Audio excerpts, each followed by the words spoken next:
ইয়া আইয়ুহান নাবিয়্যু ইন্না আরসালনাকা শাহিদাও ওয়া মুবাশশিরাও ওয়া নাযীরা ওয়া দাঈয়ান ইলাল্লাহি বিইজনিহি ওয়া সিরাজাম মুনীরা।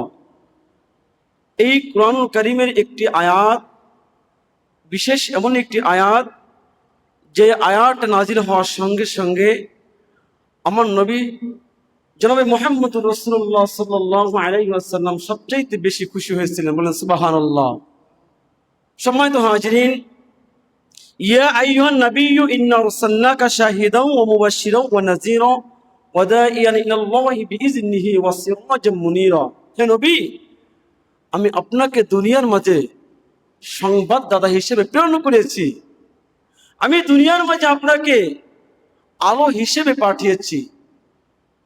এই পৃথিবীর বুকে আল্লাহ সুবহানাহু ওয়া তাআলা একজন মানুষকে দুনিয়ার মাঝে পাঠিয়েছেন, যেই মানুষটা দুনিয়ার মাঝে আসার সঙ্গে সঙ্গে পুরো দুনিয়াটা আলোকিত হয়ে যায়। বলেন সুবহানাল্লাহ।